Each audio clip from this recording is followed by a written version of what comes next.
నమస్తే, welcome to our channel. నేను సిరి. జగన్మోహన్ రెడ్డి గారు ఎలక్షన్స్ ముందు అయితే మనం చూసినట్టయితే 2 హెలికాప్టర్స్ని అయితే బుక్ చేయడం జరిగింది. ఇంతకీ వాటి పరిస్థితి ఏంటి, అవి ఎక్కడున్నాయి? సో అలాగే రిషికొండ ప్యాలెస్ మనం అందరికీ తెలిసిందే.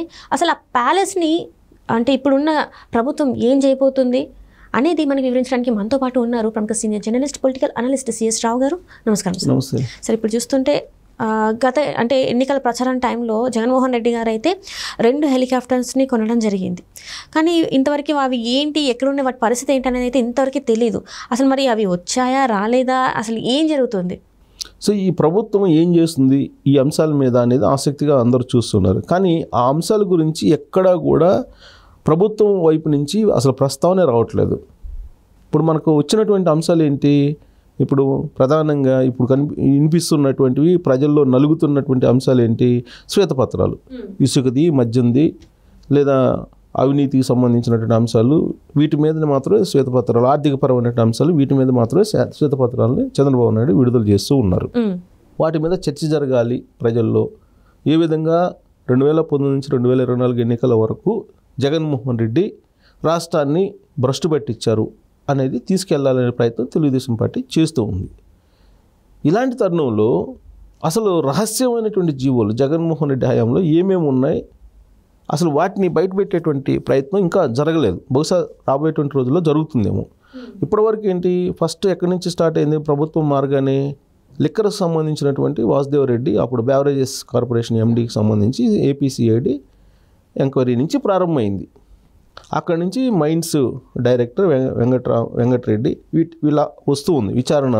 ఆల్రెడీ ధర్మారెడ్డి వీళ్ళందరి మీద విజిలెన్స్ ఎంక్వైరీ వేయటం ఇవన్నీ జరుగుతూ ఉన్నాయి.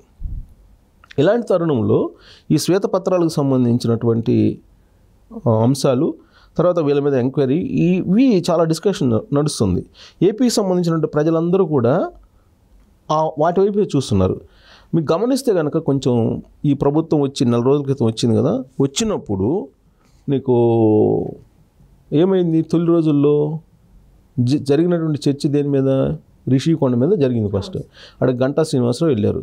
గంటా శ్రీనివాసరావు వెళ్ళి అప్పుడు దాన్ని బయట పెట్టాడు. ఇన్నర్ ఫొటోస్ కానీ అవన్నీ బయట పెట్టారు. బయట పెట్టిన తర్వాత అప్పుడు అది కొన్ని రోజుల పాటు చర్చ జరిగింది. అసలు రిషికొండలో ఏముంది, రిషికొండ లోపల ఎంత ఖరీదైనటువంటి కమోడ్స్ ఏర్పాటు చేసుకున్నారు, ఇంటీరియర్ డెకరేషన్ ఎంత, తర్వాత ఆయన టైల్స్ ఎక్కడెక్కడ వేసుకున్నారు, ఇవన్నీ కూడా ఎన్ని బ్లాక్లు కట్టారు, ఇవన్నీ కూడా చర్చకు వచ్చినాయి.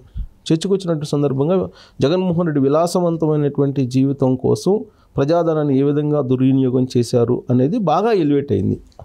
తొలి రోజుల్లో ఎలివేట్ అయింది.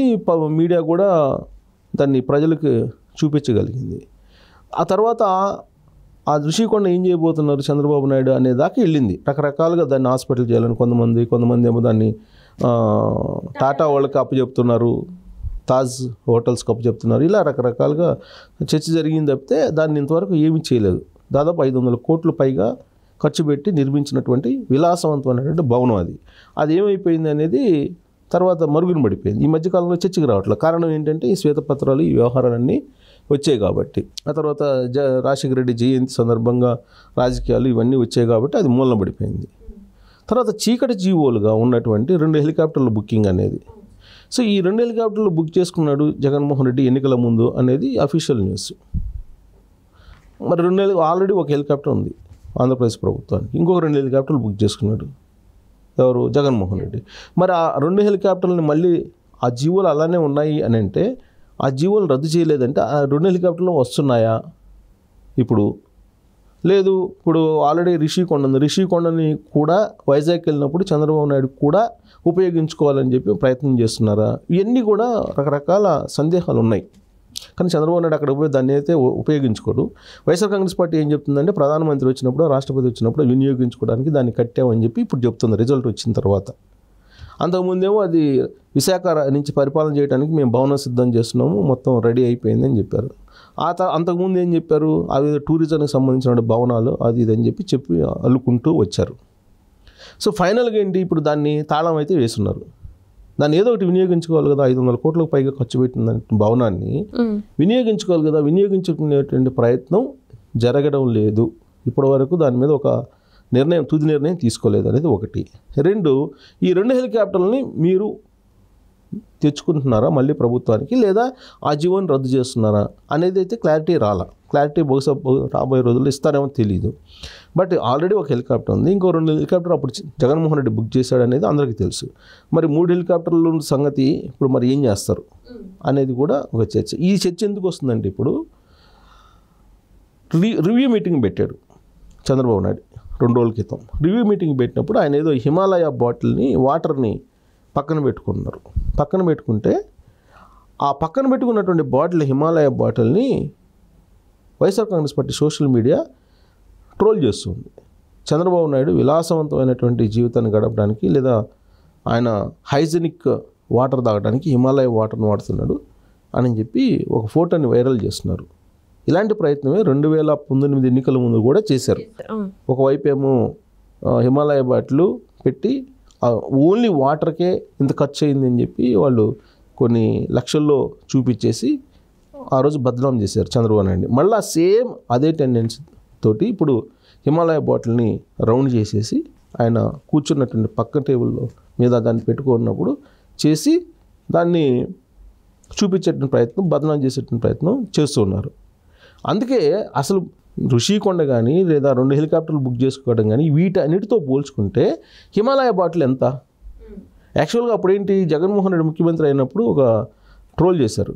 పక్కనేమో ఆయనేమో కిల్లే వాటర్ బాటిల్ తాగుతున్నట్టు, చంద్రబాబు నాయుడు అయితే హిమాలయ వాటర్ తాగుతున్నట్టు. ఈ రెండింటికి మధ్య తేడా, ఇదేమో 15 రూపాయలు, ఇదేమో 100లో ఉంటుంది, 1500, 1000 రూపాయలు అట్లా వేసేసి ఇది సింపుల్ సిటీ అని అంటే జగన్మోహన్ రెడ్డి రోల్ మోడల్, ప్రజాధనాన్ని చాలా భద్రం పరుస్తున్నాడని చెప్పి వాళ్ళు ఇచ్చినటువంటి న్యూస్ అప్పట్లో 2019లో జగన్మోహన్ రెడ్డి సీఎం అయిన తొలి రోజుల్లో. ఇప్పుడేమైంది, ఆయన విలాసవంతమైనటువంటి జీవితం కానీ, లేదంటే ఆయన విలాసవంతమైన భవంతులు కానీ ఇవన్నీ చూసిన తర్వాత ఆంధ్రప్రదేశ్ ప్రజలు అతన్ని చీకొట్టారు, అన్ని అబద్ధాలు చెప్పాడని జగన్మోహన్ రెడ్డిని. సో దాంట్లో భాగంగా ఇప్పుడు ఋషికొండని, ఈ హెలికాప్టర్ని చంద్రబాబు నాయుడు ఏం చేస్తారు, ఇప్పుడు ముఖ్య ప్రయత్నం చేశారు, ప్రజలు తిరస్కరించారు. మరి ఈయన అటు ఋషికొండని, ఇటు హెలికాప్టర్ని ఏం చేస్తారు? ఒక రాష్ట్రానికి ఒక హెలికాప్టర్ ఉండటం సహజం. ఇప్పుడు మారినటువంటి పరిణామాల దృష్ట్యా ఇంతకుముందు ఎవరికి ఉండే కాదు. ఇంతకుముందు ఫస్ట్ క్లాస్ ఏసీలో వెళ్ళేవాళ్ళు ముఖ్యమంత్రులు, నాకు తెలిసినంత వరకు. ఇది 90s అంతా. నీకు 2020 అప్పుడు వచ్చేటప్పటికి హెలికాప్టర్లో ఎలక్షన్ అప్పుడు కొంచెం అప్పుడప్పుడు వాడుకోవడం ఇట్లా మొదలైంది. ఆ తర్వాత ఇప్పుడు రెగ్యులర్గా హెలికాప్టర్లు వాడటం అనేది మొదలైంది. జగన్మోహన్ రెడ్డి దాన్ని పరాకాష్ఠకు తీసుకెళ్ళాడు. 6 కిలోమీటర్లకి 7 కిలోమీటర్లకు కూడా హెలికాప్టర్ను వాడేటువంటి అలవాటు తీసుకొచ్చారు ముఖ్యమంత్రి. అలవాటు అండి, ఆయనలాగా ఎవరు చేయలేదు. ఇప్పుడు చంద్రబాబు నాయుడు ఏం వాడలేదు, 6 కిలోమీటర్లకి 7 కిలోమీటర్లకి హెలికాప్టర్లు ఏం వాడలేదు. ఆయన వీళ్ళంత వరకు రోడ్డు ప్రయాణమే చేస్తున్నారు కారులో, అది వేరే విషయం. కానీ జగన్మోహన్ రెడ్డి విచ్చలవిడిగా హెలికాప్టర్ని వాడాడు కదా. ఎక్కడ పోయినా, ఇప్పుడు అమరావతిలో ఉంటూ ఆయన తాడేపల్లి నుంచి అమరావతికి 6 కిలోమీటర్లు ఆయన హెలికాప్టర్ వాడాడు, తాడేపల్లి నుంచి తెనాలికి హెలికాప్టర్ వాడాడు ఆయన. సో కాబట్టి ఇంత విచ్చలవిడిగా ఖర్చు చేసి, ప్రజాధనాన్ని దుర్వినియోగం చేసి, చంద్రబాబు నాయుడు హిమాలయ బాటిల్ పెట్టుకున్నందువల్ల దాన్ని హైలైట్ చేసి దుబారా అని చెప్పి చూపించే ప్రయత్నం మళ్ళీ చేస్తున్నారు. సో అందుకే ఇప్పుడు ఋషికొండ అలాగే హెలికాప్టర్ విషయం కనుక ఫైనల్ చేస్తే అసలు ఏం చేస్తారు చంద్రబాబు నాయుడు వాటిని అనేది కనుక ఫైనల్ చేస్తే అప్పుడు జగన్మోహన్ రెడ్డి సింప్లిసిటీ ఏంది, చంద్రబాబు నాయుడు సింప్లిసిటీ ఏంటి అనేది అర్థమవుతుంది. రీసెంట్గా చంద్రబాబు నాయుడు ఏం చేశారంటే, మీరు ఎవరు కాళ్ళకు దండం పెట్టద్దు అని చెప్పి చాలా క్లియర్గా చెప్పారు. మీరు కాళ్ళకు దండం పెడితే నేను కూడా పెడతా, కాబట్టి మీరెవరు కాళ్ళకు దండం పెట్టేటువంటి సంస్కృతిని నేను సమర్థించను, మీరు కూడా ఆ సంస్కృతిని మానుకోండి అని చెప్పి చాలా క్లియర్గా చెప్పారు. తెలుగు రాష్ట్రాల్లో ఆయన తెచ్చినటువంటి పెద్ద మార్పు ఏంటంటే, అంతకుముందు కాంగ్రెస్ అధికారంలో ఉన్నప్పుడు చంద్రబాబు నాయుడు కంటే ముందు ఎవరు పోయినా ఒక నాయకుడు వచ్చాడంటే పూలదండలతో ముంచెత్తేవాళ్ళు. ఎవరు ఎక్కువ పెద్ద దండ తీసుకొస్తే వాళ్ళకి అభిమానం ఎక్కువ ఉన్నట్టుగా ఫీల్ అయిపోయి అంత పూలదండలు అన్ని తీసుకొచ్చేవాళ్ళు. చంద్రబాబు నాయుడు వచ్చిన తర్వాత ఈవెన్ ఎన్టీ రామారావు కూడా, ఆయన కూడా కోఆపరేట్ చేసేవాడు కాదు దండలు వేయించుకోవడానికి. సరే ఆయన అప్పుడప్పుడు వేయించుకునేవాళ్ళు. బట్ చంద్రబాబు నాయుడు ముఖ్యమంత్రి అయిన తర్వాత 96లో కంప్లీట్గా దండలు వేసేటువంటి సంస్కృతికి స్వస్తి పలికారు ఆయన. అసలు ఎవరు దండలు తీసుకురావద్దు, మీరు దండలు వేయద్దని చెప్పి చాలా క్లియర్. ఆంధ్రప్రదేశ్లో, ఉమ్మడి ఆంధ్రప్రదేశ్లో, తెలుగు రాష్ట్రాల్లో ఈ దండల సంస్కృతికి ఫుల్ స్టాప్ పెట్టిన లీడర్ ఎవరైనా ఉన్నారంటే చంద్రబాబు నాయుడు. సో అలాగే ఇప్పుడు నమస్కారాలు పెట్టేటువంటి సంస్కృతికి కూడా ఫుల్ స్టాప్ పెట్టి ప్రజలకు సేవకులము, పాలకులు అని భావించదు, మీరు సేవకుల్లాగా భావించండి అని చెప్పి ఆయన చెప్తున్నాడు. అంటే అంత రెస్పాన్సిబిలిటీగా ఆయన చెప్తుంటే, ఇంకొక వైపు YSR Congress party social media, YSR Congress party media ఆయన హిమాలయ వాటర్ని తాగుతున్నాడు అనేటువంటి దాన్ని హైలైట్ చేస్తున్నారు. అందుకే ఇప్పుడు కనుక రిషికొండది హెలికాప్టర్ కనుక విషయం కనుక బయట పెడితే మొత్తం అసలు దాని రహస్యాలు ఇంకా పూర్తిగా బయటికి రాలా. అది బయట పెడితే సింప్లిసిటీ ఎవరిది అనేది స్పష్టత వచ్చే అవకాశం ఉంది. చంద్రబాబు నాయుడుదా లేదా జగన్మోహన్ రెడ్డిదా అనేది. Right sir, right. Thank you so much sir. Thank you.